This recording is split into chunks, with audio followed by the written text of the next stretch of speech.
আপনাদের মতো পাগল ছাগল দিয়ে দেশ চলে না মিয়া। শুরু করছেন আপনারা। কার টাকায় 400 কোটি টাকা আত্মসাৎ করলো নাগরিক কমিটির লোক। থাকবে না যে এই ঘটনা ঘটছে, এই ঘটনার পর 3 বছরের মধ্যে সবচেয়ে বড় ভয়াবহ হামলা আজকে শেখ হাসিনা ভারতে নাই। কোথায় আছেন? তিনি বাংলাদেশে আছেন। ইউনূস আরেক নজিরবিহীন ঘটনা ঘটিয়ে বাংলাদেশকে আরেক মাত্রায় নিয়ে যাচ্ছে। চিঠিতে টিক চিহ্ন দিতে বলা হয়েছে যে আপনি এটা রাজি কি রাজি না। এটা একটা নজিরবিহীন ঘটনা। তো বাংলাদেশ একটা নজিরবিহীন রাষ্ট্রই হবে এবং সেই রাষ্ট্রটা হবে সত্যিকার অর্থে একটা সোনার বাংলাদেশ। সেনাবাহিনীতে একের পর এক কি ঘটছে। সেনাবাহিনীতে অভ্যুত্থান হয়েছে, সেনাবাহিনীর অফিসার অ্যারেস্ট হয়েছেন। এই মুহূর্তে বাংলাদেশের জন্য সেনাবাহিনী একটা টপ আলোচনার বিষয়। আমরা যদি জেনারেল ওয়াকারের মতো ভারতীয় চাকরের দ্বারা ইনফ্লুয়েন্স হই, তার কমান্ডে থাকি, আমাকে বায়না করে পাঠানো হবে। আমাদের ব্রেইনের ভিতরে ঢুকিয়ে দেওয়া হয়েছে, আমাদের একটা জেনারেশনের ভিতরে ঢুকিয়ে দেওয়া হয়েছে ভারত আমাদেরকে মুক্তিযুদ্ধ এনে দিয়েছে। ক্যান্টনমেন্টের ভিতরে কি ঘটেছে? আরেকবার সেনা অভ্যুত্থানের চেষ্টা হয়েছে জেনারেল ওয়াকারকে হত্যা করার জন্য, নাকি ডক্টর ইউনূসের ক্ষমতাচ্যুত করার জন্য? মরহুম শের বাংলা একে ফজলুল হক বলেছিলেন, ভারতের দাদারা যখন আমার প্রশংসা করবে তখন বুঝে নেবে আমি দেশের বিরুদ্ধে কাজ করছি।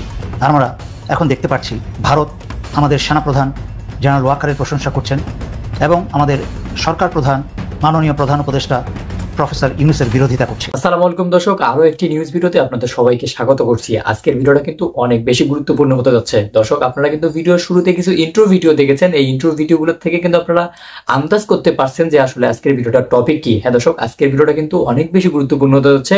অনেক গুরুত্বপূর্ণ কিছু ইম্পর্টেন্ট ভিডিও ফুটেজ দেখানো হয়েছে। আমি আপনাদেরকে রিকোয়েস্ট করব ভিডিওটা একটু স্কিপ করবেন না, সম্পূর্ণ ভিডিওটি দেখার চেষ্টা করবেন। বর্তমান বাংলাদেশের পরিস্থিতি, সেনা প্রধানকে নিয়ে যেই রকম ষড়যন্ত্র হচ্ছে এবং বাংলাদেশের অন্তর্বর্তীকালীন সরকারকে নিয়েও কিন্তু অনেক ষড়যন্ত্র হচ্ছে, এই সবকিছুই কিন্তু আপনারা জানতে পারবেন এবং বুঝতে পারবেন। তো দর্শক, কথা বলাবো না, সর্বপ্রথম কিছু ইম্পর্টেন্ট ভিডিও ফুটেজ দেখে নেব।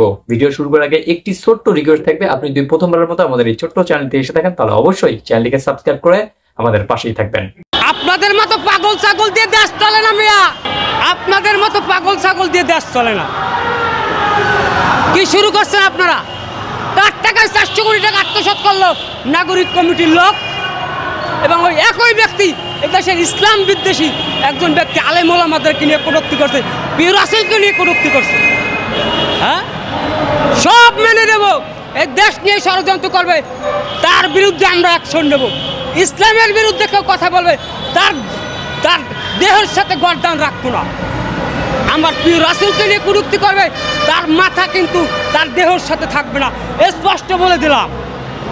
কাজী সাবধান হয়ে যান, যা করতেছেন এখান থেকে সাবধান হয়ে যান। আমরা কিন্তু রেডি আছি, 5ই আগস্ট কিন্তু গণভবন যাইতে বেশিক্ষণ আমাদের সময় লাগে না। আপনাদের যমুনায় যেতেও আমার বেশিক্ষণ সময় লাগবে না। কি করতেছেন আপনারা? আপনারা সংস্কার করবেন। আওয়ামী লীগের আমলাদের অপসারণ করতে পারেন নাই। আমরা এই 5ই আগস্ট থেকে এখন পর্যন্ত বলে আসছি, আওয়ামী লীগ যে আমলাতন্ত্র কায়েম করেছিল সেই আমলাদেরকে সরকারি দপ্তর থেকে অপসারণ করেন, নাহলে একের পর এক দেশ বিরোধী ষড়যন্ত্র করবে। কি করলেন আপনারা? কিছুই তো করতে পারলেন না। বরঞ্চ এই 400 কোটি টাকা আপনারা হাতিয়ে নিলেন। 400 কোটি টাকা আত্মসাৎ করতে প্রধানমন্ত্রীর পিএস পর্যন্ত হওয়া লাগছে শেখ হাসিনা। 400 কোটি টাকা আত্মসাৎ করতে শেখ হাসিনার পিএস হওয়া লাগছে, আর আপনারা সাধারণ মানুষই 400 কোটি টাকা মাটিয়ে দিলেন। আহা হা, এই জন্যই আমি বলছি, বিশ্বাস করে ভাগ্যের কাছে দিয়েছিলাম মেয়ে বিয়া, সে করে 8-10টা পোলা পাইন। আপনি এই রমজান মাস আছে, আপনি যাই মসজিদে এতে কাফে বন, আমার দ্বারা গেলে 1 সপ্তাহ লাগিয়া, মাত্র 1 সপ্তাহ টাইম। যদি এইগুলো চাঁদাবাজি বন্ধ করতে না পারি, এই দুর্নীতিবাজদের গ্রেপ্তার করাইতে না পারি, এই পিস ক্লাবের সামনে জোতার মালা গলায় দিয়ে নাকে খড় দিয়ে জাতির কাছে মাপ চাবো। বাহিনীতে একের পর এক কি ঘটছে আসলে। এর আগেও আমি 2 দিন আগেও এক ভিডিওতে বলেছি, কেউ বলছেন, কোনো গণমাধ্যম, এটি বাংলাদেশের না, বলছেন যে সেনাবাহিনীতে অভ্যুত্থান হয়েছে, সেনাবাহিনীর অফিসার অ্যারেস্ট হয়েছেন। আমি 2 দিন আগেও ভিডিওতে বলেছি, আবার নতুন করে আলাপ করতে এলাম। কেন আলাপ করবার প্রয়োজন হলো, তাই নতুন করে আবার এলাম। কারণ এই মুহূর্তে বাংলাদেশের জন্য সেনাবাহিনী একটা টপ আলোচনার বিষয়। বিশেষ করে ইকোনমিক টাইমস যে সংবাদটি করেছে তার শিরোনামটা যদি আমরা সংক্ষেপে বলি, যে বাংলাদেশ সেনাবাহিনীর অভ্যুত্থানের ষড়যন্ত্র ঘনীভূত হচ্ছে পাকিস্তানপন্থী লেফটেন্যান্ট জেনারেল নজরদারিতে। ইকোনমিক টাইমসের শিরোনাম হচ্ছে এটি। এই শিরোনামের সংবাদটির সারমর্ম যদি আপনাদের একটু পড়ে শোনায় তাহলে আপনাদের কাছে আরো ক্লিয়ার হবে যে আসলে কি বলতে চাইছে তারা। সংবাদের সারমর্মে যেটা বলা হচ্ছে যে লেফটেন্যান্ট জেনারেল ফয়জুর রহমানের নেতৃত্বে বাংলাদেশ সেনাবাহিনীর একটি অংশ বর্তমান সেনাপ্রধান জেনারেল ওয়াকারুজ্জামানকে পরিবর্তন করতে চেষ্টা করছে।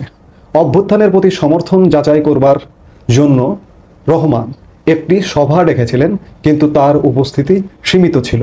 সামরিক গোয়েন্দারা এখন তার উপর নজর রাখছে এবং রাজনৈতিক অস্থিতিশীলতা আরও খারাপ হতে পারে। এই ষড়যন্ত্রে বেশ কয়েকজন ঊর্ধ্বতন সেনা কর্মকর্তা জড়িত। ইকোনমিক টাইমস এমন একটি সংবাদ দিয়েছে, ইকোনমিক টাইমসকে সূত্র করে আরও বিভিন্ন গণমাধ্যম, ইন্ডিয়া টুডে কিংবা ওয়াশিংটনের ভয়েস এমন সংবাদ দিয়েছে। কিন্তু বাংলাদেশ সেনাবাহিনীর আন্তঃবাহিনী জনসংযোগ পরিদপ্তর বা সশস্ত্র বাহিনীর যে পিআর প্রতিষ্ঠান আইএসপিআর, তারা একটি বিজ্ঞপ্তি দিয়েছে গত রাতে। বিজ্ঞপ্তি দিয়ে তারা জানিয়েছে এই সংবাদগুলো ভিত্তিহীন। আইএসপিআর বলছে বাংলাদেশ সেনাবাহিনী সুসংগঠিত, ঐক্যবদ্ধ এবং সেনা প্রধানের নেতৃত্বে দায়িত্ব পালনে প্রতিশ্রুতিবদ্ধ। আইএসপিআর এর বিজ্ঞপ্তির শিরোনাম এটি। ভারতের গণমাধ্যমে বাংলাদেশ সেনাবাহিনী নিয়ে প্রকাশ করা সংবাদ মিথ্যা, পরিকল্পিত বলে দাবি করেছে আন্তঃবাহিনী জনসংযোগ পরিদপ্তর বা আইএসপিআর। মঙ্গলবার রাতে আইএসপিআর এর বিবৃতিতে বলা হয়েছে ভারতীয় গণমাধ্যম দ্য ইকোনমিক টাইমস এবং ইন্ডিয়া টুডে সম্প্রতি সেনাবাহিনীতে অভ্যুত্থানের সম্ভাবনা এবং চেইন অফ কমান্ড ভাঙার মতো ভিত্তিহীন ও মন গড়া প্রতিবেদন প্রকাশ করেছে। উদ্বেগ প্রকাশ করে বিবৃতিতে বলা হয়, এই প্রতিবেদনগুলো সম্পূর্ণ মিথ্যা এবং সুস্পষ্টভাবে একটি পরিকল্পিত বিভ্রান্তিমূলক প্রচারণার অংশ, যা বাংলাদেশের স্থিতিশীলতা ও সশস্ত্র বাহিনীর ভাবমূর্তি ক্ষুণ্ণ করার উদ্দেশ্যে করা হচ্ছে। এতে বলা হয়, আমরা স্পষ্টভাবে জানিয়ে দিতে চাই যে বাংলাদেশ সেনাবাহিনী সুসংগঠিত, ঐক্যবদ্ধ এবং সেনা প্রধানের দক্ষ নেতৃত্বে সাংবিধানিক দায়িত্ব পালনে প্রতিশ্রুতিবদ্ধ। বিবৃতিতে উল্লেখ করা হয়, ভারতের দ্য ইকোনমিক টাইমস একাধিকবার এ ধরনের ভুয়া খবর প্রকাশ করেছে।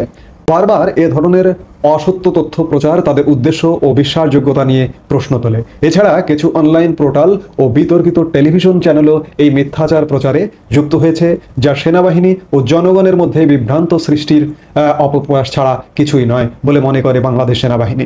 বিবৃতিতে ভারতীয় গণমাধ্যমকে ভিত্তিহীন খবর প্রকাশ থেকে বিরত থাকার অনুরোধ জানিয়েছে সেনাবাহিনী। একই সাথে এসব গণমাধ্যম সেনাবাহিনী সম্পর্কিত প্রতিবেদন প্রকাশের আগে আইএসপিআর এর সাথে যোগাযোগ করে যথাযথ মন্তব্য ও তথ্য প্রকাশেরও অনুরোধ জানানো হয়। আমি যেটি বলছিলাম যে এই যে বিভিন্ন ইউটিউব, স্যাটেলাইট টেলিভিশন চ্যানেল, ভারতীয় গণমাধ্যম গত কয়েকদিন ধরে নানা রকম বিভ্রান্তি ছড়াচ্ছে, এমনকি গ্রেপ্তার পর্যন্ত হয়েছে, অভ্যুত্থান হয়েছে এমনটা বলছে। সেই ধারাবাহিকতায় ভারতীয় প্রভাবশালী গণমাধ্যম এমন সংবাদ দিচ্ছে। সেই সংবাদেরই প্রতিবাদ জানিয়েছে আইএসপিআর। আসলে আমাদের সেনাবাহিনী নিয়ে ষড়যন্ত্র হচ্ছে। আমি বারবারই বলি, আমাদের সব প্রতিষ্ঠান, সরকারি যত প্রতিষ্ঠান আছে ধ্বংস করে দেওয়া হয়েছে। সরকারি যে আইন শৃঙ্খলা বাহিনী আছে সব বাহিনীকে ধ্বংস করে দেওয়া হয়েছে এই 7 মাসে। এখন একটি গোষ্ঠী, একটি শ্রেণী সেনাবাহিনীর পেছনে লেগেছে, সেনাবাহিনীকে ধ্বংস করতে চায়, সেনাবাহিনীকে ধ্বংস করে বিশেষ ফায়দা হাসিল করতে চায়। কারা তারা? এই যে সেনাপ্রধানকে পরিবর্তন করতে চায়, কারা তারা? তারা আসলে বাংলাদেশ বিরোধী শক্তি, তারা স্বাধীনতা বিরোধী শক্তি, যার দরুন সেনাবাহিনী সম্পর্কে একটা বিভ্রান্তমূলক ধারণা তৈরি করে তারা ফায়দা হাসিল করতে চায়। সেনাবাহিনীর মনোবল ভেঙে দিতে চায়, সৈনিকদের মনোবল ভেঙে দিতে চায়। আমি বারবার বলি, বিদেশ থেকে এমন কাজ করা হয়, অনলাইন অ্যাক্টিভিস্টরা পর্যন্ত এই ধরনের কাজ করে। ডক্টর ইউনূস আরেক নজিরবিহীন ঘটনা ঘটিয়ে বাংলাদেশকে আরেক মাত্রায় নিয়ে যাচ্ছেন। বিএনপি ঘটনায় কিং কর্তব্য বিমূঢ়। কি করবে বিএনপি বুঝতেই পারছে না। দর্শক, ইতিহাসে বিএনপি ভিলেন হিসেবে লিখিত থাকবে। রাষ্ট্র সংস্কারের বড় চেষ্টা চলছে, কিন্তু বিএনপি সংস্কার হতে দিবে না। ডক্টর ইউনূস আগে বলেছে যে সংস্কারে কে রাজি না, কে কোন বিষয়ে কি মতামত দিয়েছে, এগুলো সব ওয়েবসাইটে পাবলিশ করা হবে। তো দর্শক, সরকারের যে ঐকমত্য কমিশন, তারা বিএনপি সহ 34টা রাজনৈতিক দলকে চিঠি দিয়েছে। এই চিঠিতে বিএনপি আরেক গেরাকলে করেছে, কি করবে বুঝতে পারছে না। দর্শক, চিঠিতে টিক চিহ্ন দিতে বলা হয়েছে যে আপনি এটা রাজি কি রাজি না। এটি ঠিক সরকারের একটা চমৎকার একটা সিদ্ধান্ত। মতামত আগে নেওয়া হয়েছে, সুপারিশমালা তৈরি করা হয়েছে, এখন টিক চিহ্ন দিবেন। এটার উপর ভিত্তি করে ঐকমত বা কত পার্সেন্ট কি এই বিষয়ে ডিসিশন নেবে সরকার। কিন্তু বিএনপি বলছে না, তারা টিক চিহ্ন দিবে না, তারা লিখিত মতামত দিবে। তো দর্শক, এই যে টিক চিহ্ন দিবে না, লিখিত মতামত দিবে, অন্য সবাই দিবে, বিএনপি তো একলা হয়ে পড়বে এবং বিএনপি ইতিহাসে ভিলেন হয়ে পড়বে। ভিলেন হিসেবে লেখা থাকবে যে না, বাংলাদেশে একসময় রাষ্ট্র সংস্কার হয়েছিল, বিএনপির নামে একটা দল, তারা তাদের সহযোগিতা করেনি, তারা মতামত জানেনি, তারা টিক চিহ্ন দেয়নি, কিন্তু সংস্কার ঠিকই হয়েছে। দর্শক, বিএনপি ফাটাবাসের মধ্যে করতে যাচ্ছে। প্রফেসর ইউনূস চীন যাচ্ছেন। চাইনিজ প্রেসিডেন্ট তাকে স্পেশাল বিমান পাঠিয়ে দিচ্ছেন। ডিসেম্বরের মধ্যে নির্বাচন দিয়ে সংস্কার না করে চলে যাবেন, তাহলে চীন এত আগ্রহ দেখাতো না। আর চীনের জন্য ডক্টর ইউনূস টাইপের শাসকের সাথে ডিল করাটা সহজ, বড় বড় চুক্তি হবে, huge billion billion dollar investment বাংলাদেশে আসবে, যুক্তরাষ্ট্রের ইনভেস্টমেন্টও আসবে।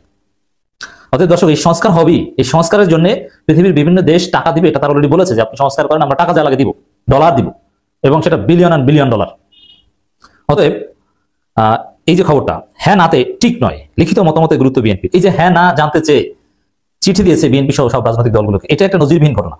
তো বাংলাদেশ একটা নজিরবিহীন রাষ্ট্রই হবে, এবং সেই রাষ্ট্রটা হবে সত্যিকার অর্থে একটা সোনার বাংলাদেশ, জনগণের বাংলাদেশ, একটা রিপাবলিক, এবং ইউরোপ আমেরিকার মধ্যে সমৃদ্ধ দেশ হবে, যেটা আমরা কল্পনা করতে পারি। সেদিকে যাচ্ছে গণতান্ত্রিক প্রক্রিয়ায়। গণতন্ত্রের বিভিন্ন ফর্ম আছে, বিভিন্ন বিষয়ে। এই যে বিএনপি পার্লামেন্টে যে করতে চায়, কেন এখন পার্লামেন্টে গেলে আপনি যে ডেমোক্রেসি চর্চা করতে পারবেন, তার চাইতে ডিরেক্ট ডেমোক্রেসি এই সংস্কারে সরকার অ্যাপ্লাই করছে। আপনি হ্যাঁ নাতে ঠিক চিহ্ন কেন দিবেন না? না দিলে আপনি ভিলেন হয়ে যাবেন। আপনি লিখিত মতামত আপনাকে দিতে বলা হয়নি। অঙ্ক পরীক্ষায় ইংরেজি লিখে আসলে তো লাভ নেই, তাহলে তো আপনি জিরো। এখন এটাকে অন্য রাজনৈতিক দল মানবে? সব রাজনৈতিক দল টিক চিহ্ন দিবে আর তারা দিবে না? বিএনপি তো একটা পকেট পার্টি তো আছে, যাদের কোনো ভ্যালু নেই বাংলাদেশের রাজনীতিতে। অতএব ডক্টর ইউনূসকে এত সোজা মনে করবেন না যে আপনারা টিক চিহ্ন দিবেন না, মতামত দিবেন না, আর সে নির্বাচন দিয়ে ডিসেম্বরের মধ্যে চলে যাবে, এত সহজ মনে করবেন না। সারা পৃথিবী আছে, চীন এখানে এমন ভাবে এনগেজড হচ্ছে, ভারত যতই চেষ্টা করুক বিএনপিকে ক্ষমতায় আনতে পারবে না। সুষ্ঠু নির্বাচন হবে এদের, জনগণ যাকে চাইবে সংস্কারের পর সেই ক্ষমতা আসবে। রাষ্ট্র সংস্কার বিষয়ক মতামত পাঠাতে গত 6 মার্চ দেশে 32টি রাজনৈতিক দল ও জোটকে চিঠি দিয়েছে জাতীয় ঐকমত্য কমিশন। সেখানে দলগুলোকে স্প্রেডশিট, যেখানে হা না টিক চিহ্নের মাধ্যমে মতামত প্রদানের জন্য বলা হয়। এটা সরকার একটা নজিরবিহীন সিদ্ধান্ত, এটাই ঠিক আছে। এর আগে তো আলোচনা করা হয়েছে, সংস্কার কমিশন সব রাজনৈতিক দলগুলোর সাথে আলাপ আলোচনা করে বিএনপি প্রস্তাব পাঠিয়েছে, তারপর এটা তৈরি করেছে। এখন আবার লিখিত মতামত দিবে, লিখিত মতামত আগে নিয়েছে। টিক চিহ্নের মতামত প্রদানের জন্য বলা হয়। গত রোববার দলগুলোকে এমন স্প্রেডশিট পাঠানো হয়েছে, তবে সংস্কার ইস্যুতে মতামত প্রদান এই ধরনকে তেমন গুরুত্ব দিচ্ছে না বিএনপি। এতেই বিএনপি ভিলেন হবে ইতিহাসে।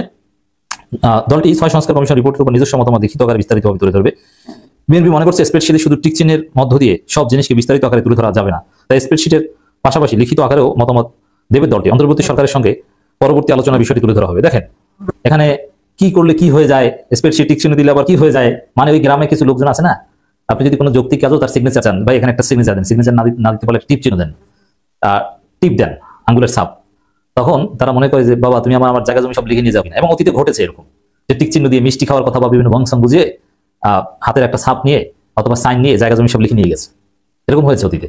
তো বিএনপি এখন ওই ভয় আছে যে আমাদের কাছ থেকে টিক চিহ্ন নিয়ে ডক্টর ইউনূস আবার কি না কি করে ফেলে, একটা আতঙ্কের মধ্যে আছে। বিএনপি যদি জনভিত্তি থাকতো, তারা যদি সৎ হতো, তাহলে তারা এই আতঙ্কের মধ্যে থাকতো না। তারা ক্ষমতার জন্য পাগল হয়ে গেছে, এই জন্য সব জায়গায় এখন বুদ্ধ। আজকে দৈনিক জনকণ্ঠের একটা সম্পাদকীয় দেখে অনেকের কাছে প্রশ্ন উঠেছে যে আসলে আওয়ামী লীগকে নিষিদ্ধের যে দাবি উঠেছে, জাতীয় নাগরিক পার্টি বা আরো বিভিন্ন প্রতিষ্ঠানগুলো দাবি করছেন, সেই দাবি কি ডক্টর মোহাম্মদ ইউনূসের সরকার পূরণ করবে, নাকি এই বলটা তিনি রাজনৈতিক দলগুলোর কোর্টে ঠেলে দিচ্ছেন? সম্পাদকীয় যে মতামতটা আছে সেখানে গুরুত্বপূর্ণ কয়েকটা অংশ হচ্ছে যে ডক্টর মোহাম্মদ ইউনূসের সরকার আওয়ামী লীগকে নিষিদ্ধ করবেন না, এবং এই যে আওয়ামী লীগকে নিষিদ্ধ করা যাবে না বা করবেন না, এটার দায়ভার বেসিক্যালি বিএনপির কাঁধেই বর্তাতে যাচ্ছে। কেননা নির্বাচন প্লাস বিচার দুইটা কিন্তু সাংঘর্ষিক। কেন সাংঘর্ষিক? যে বিচারিক কার্যক্রম যদি পরিচালনা করতে হয়, শেখ হাসিনা সহ যারা আওয়ামী লীগের জুলাই আগস্ট বা শাপলা চত্বরের যে অ্যাক্টিভিটিস, আরো বিভিন্ন যে গণহত্যাগুলো আছে বা ধরা হয়, এগুলোর বিচার করতে গেলে যেই সময় পরিক্রমার দরকার হয়, এই সময় পরিক্রমা যদি ইউনূস সরকারকে দিতে যায়, তাহলে আগামী 5 বছরেও এই দেশে নির্বাচন হবে না। সরকার বলতে চাচ্ছে যে সংস্কার এবং বিচার এই দুইটা যদি আগে করতে হয় তাহলে নির্বাচন পিছিয়ে যাবে, আর যদি অল্প কিছু সংস্কার করে নির্বাচন করা হয় তাহলে নির্বাচন করা সম্ভব। বিএনপি বলছে সংস্কার একটা চলমান প্রক্রিয়া, সুতরাং এই মুহূর্তে নির্বাচনটাই দেন, নির্বাচিত সরকার তারা ক্ষমতায় গিয়া আপনার বিচার করবে। আর জাতীয় নাগরিক পার্টির যে দাবি, ডক্টর ইউনূসের যে দাবি, বিএনপির বক্তব্য যে নির্বাচন দেন, জাতীয় নাগরিক পার্টি যে দাবিগুলো করছে শেখ হাসিনা ফাঁসি দিবে বা বাকিদের আওয়ামী লীগকে নিবন্ধন হিসাবে দল হিসাবে ব্যান করবে, যাই করবে, জনগণের ভোটে তারা ক্ষমতায় আসুক, পার্লামেন্টে যাক, সেখানে গিয়া তারা সবকিছু করুক। তারা তো তাদের দাবি দাওয়াগুলো জনগণের সামনে বলেই দিচ্ছে যে তারা এটা করতে চায়। জনগণ যদি মনে করে যে না আওয়ামী লীগকে বন্ধ করতে হবে, ব্যান করতে হবে, অথবা শেখ হাসিনার ফাঁসি দিতে হবে, বাকিদেরকেও এই করতে হবে, তাহলে জনগণ জাতীয় নাগরিক পার্টিকে ভোট দিবে। আর যদি জনগণ ভালো মনে করে বিএনপিকে ভোট দিবে। বিএনপি বলছে সংস্কার তারা ক্ষমতায় গেলেও এটা চলবে, কারণ এটা শুধুমাত্র এই যে সরকার এসে দাবি করছে ইউনূস সরকার, বিষয়টা তা না। বিএনপির বক্তব্য ইউনূস সরকারের যে সংস্কার, যে একবারের বেশি 2বার প্রধানমন্ত্রী না, এগুলো বিএনপির পুরানা বক্তব্য, এখানে নতুনত্ব কিছু নাই। সংবিধানও যেই গুরুত্বপূর্ণ সংস্কারগুলো আছে, রাষ্ট্রপতির ক্ষমতা ভারসাম্য, প্রধানমন্ত্রীর ক্ষমতা ভারসাম্য, আরো যে বিভিন্ন বিষয়গুলো, এগুলা তারা তাদের পুরনো যে 31 দফা বা 20 দফা বিভিন্ন সময় যে সংস্কারের দাবি তারা তুলেছিল আরো বেশ কয়েক বছর আগে, তারা এটা করবে। প্রত্যেকটা রাজনৈতিক দল নির্বাচনের আগে তাদের নির্বাচনী ইশতেহার প্রকাশ করবে। নির্বাচনী ইশতেহার দেখে জনগণ সিদ্ধান্ত নেবে যে এই দেশে আগামী দিনে তারা কাকে ক্ষমতায় আনবে, তাদের চাওয়াগুলা কোন দলের ইশতেহারে আসলে প্রকাশিত হবে।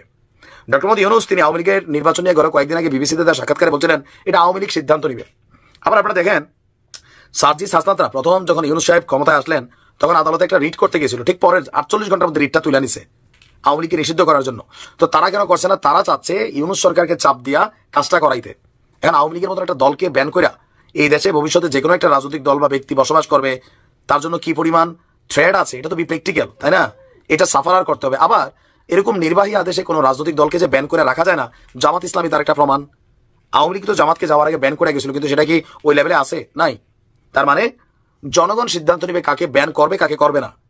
প্রত্যেকটা নির্বাচনী দল তারা ইশতেহার দিবে, জনগণ শুনবে, ভোট দিবে, দেন যে সরকার ক্ষমতায় যাবে তাদের নির্বাচনী ইশতেহারে যা যা আছে তারা ফুলফিল আপ করবে। দ্যাট সিম্পল এটা বিএনপির বক্তব্য। আওয়ামী লীগকে নিষিদ্ধ করা এটার পক্ষে ডক্টর আসিফ নজরুল ইসলাম ক্ষমতায় আসার পরপর বলছিল তিনিও চান না দল হিসেবে আওয়ামী লীগকে নিষিদ্ধ করা হোক।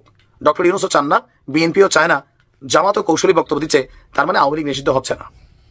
এখন বিচারিক বিভাগের মাধ্যমে, আদালতের মাধ্যমে, এগুলো বহুত পরের বক্তব্য। ফাইনালি আওয়ামী লীগকে আসলে নিষিদ্ধ করা হবে না। তবে হ্যাঁ, শেখ হাসিনা সহ বাকি যারা আছে তাদের বিচার হবে, জেল হতে পারে, সাজা হতে পারে। মরহুম শেরবাংলা একে ফজলুল হক বলেছিলেন, ভারতের দাদারা যখন আমার প্রশংসা করবে তখন বুঝে নেবে আমি দেশের বিরুদ্ধে কাজ করছি। আমরা এখন দেখতে পাচ্ছি ভারত বা ভারতের দাদারা আমাদের সেনাপ্রধান জেনারেল ওয়াকারের প্রশংসা করছেন এবং আমাদের সরকার প্রধান মাননীয় প্রধান উপদেষ্টা প্রফেসর ইউনূসের বিরোধিতা করছে। গত পরশুদিন ভারতের সেনাপ্রধান উপেন্দ্র বলেছে যে বাংলাদেশের সরকার পরিবর্তন হলে ভারতের সাথে বাংলাদেশের সুসম্পর্ক হবে। তার মানে বোঝা যাচ্ছে তাদের ধারণা নির্বাচন হলে বিএনপি ক্ষমতায় আসবে, যারা আওয়ামী লীগের বি টিম, এবং তাদের মাধ্যমে ভারত আবার বাংলাদেশে আধিপত্য বুঝে নেবে। বর্তমানে প্রফেসর ইউনূস ভারতের গলার কাটা হয়ে দাঁড়িয়েছে। সুতরাং সমগ্র বাংলাদেশি ছাত্র জনতা ও দেশপ্রেমিক সকল বাংলাদেশি আমরা প্রফেসর ইউনূসকে সমর্থন করি এবং আমরা সংস্কার ছাড়া নির্বাচন চাই না ও হতে দিব না। ভারতের এনডিটিভিতে প্রকাশিত ভারতের সেনাপ্রধানের বক্তব্য এখানে দেখানো হয়েছে, যেখানে ইংরেজির বাংলা অর্থ দাঁড়ায় যে ভারতের সেনাপ্রধান বিশ্বাস করে ভারতের সেনাবাহিনীর মধ্যে এবং বাংলাদেশ সেনাবাহিনীর মধ্যে সম্পর্ক অত্যন্ত শক্তিশালী এবং ভারতের সেনাপ্রধানের দাবি অনুযায়ী ভারতের সেনাবাহিনী বাংলাদেশের সেনাবাহিনীর সাথে সার্বক্ষণিক নোটের মাধ্যমে যোগাযোগ রক্ষা করে চলেছে। তাই সেনাপ্রধানের কাছে, বাংলাদেশ সেনাপ্রধান জেনারেল ওয়াকারের কাছে আমার প্রশ্ন, আপনি কি বাংলাদেশ সরকার প্রধান উপদেষ্টা প্রফেসর ইউনূস, যিনি আবার বাংলাদেশের প্রতিরক্ষা মন্ত্রীও, ওনার অনুমতি সহকারে কি আপনি ভারতের সাথে এই যোগাযোগ রক্ষা করে চলেছেন নাকি অনুমতি ছাড়াই? যদি অনুমতি ছাড়া ভারতের সাথে গোপনে ব্যক্তিগত স্বার্থে এবং বাংলাদেশ বিরোধী কোনো ষড়যন্ত্রে লিপ্ত থেকে যদি এই যোগাযোগ আপনি রক্ষা করে চলেন, তা সম্পূর্ণ দেশদ্রোহিতা, যার শাস্তি মৃত্যুদণ্ড। ভারত সরকার এবং ভারতের প্রতিরক্ষা মন্ত্রী কেউই প্রফেসর মোহাম্মদ ইউনূসকে চায় না। সুতরাং বাংলাদেশের জনগণের সন্দেহ যে এহেন অনুমতি প্রফেসর ইউনূস বা প্রতিরক্ষা মন্ত্রী আপনাকে দিতে পারে না ভারতের সেনাবাহিনীর সাথে সার্বক্ষণিক। দর্শক, আপনাদেরকে যে প্রতিবেদনগুলো দেখানো হলো, এই প্রতিবেদনগুলো দেখার পর আপনাদের প্রতিক্রিয়া কি? অবশ্যই কিন্তু আপনাদের একটি সুন্দর মন্তব্য করা যাবেন আমাদের ভিডিও কমেন্ট বক্সে। আর বর্তমান সময়ের অন্তর্বর্তীকালীন সরকারকে নিয়ে যদি আপনাদের কোনো পরামর্শ থাকে, কোনো অভিযোগ থাকে, অবশ্যই কিন্তু সেটা জানিয়ে যাবেন আমাদের ভিডিও কমেন্ট বক্সে। ভিডিওর ছিল এতটুকুই, আবার দেখা হবে নতুন কোনো ভিডিওতে নতুন কোনো টপিক নিয়ে। ততদিন পর্যন্ত ভালো থাকুন, সুস্থ থাকুন। ভিডিওটি শেষ করার আগে একটি অনুরোধ থাকবে, আপনি যদি প্রথমবারের মতো আমাদের এই ছোট্ট চ্যানেলটিতে এসে থাকেন তাহলে অবশ্যই চ্যানেলটিকে সাবস্ক্রাইব করবেন। আমাদের এই চ্যানেলটিতে প্রতিনিয়ত আপডেট নিউজগুলো একত্রিত করে আপলোড করা হয়। সো অবশ্যই কিন্তু আপনারা চাইলে আমাদের চ্যানেলটিকে সাবস্ক্রাইব করে আমাদের পাশেই থাকতে পারেন। সো দর্শক, আবারও দেখা হবে নতুন কোনো ভিডিওতে নতুন কোনো টপিক নিয়ে। ততদিন পর্যন্ত ভালো থাকুন, সুস্থ থাকুন। আল্লাহ হাফেজ।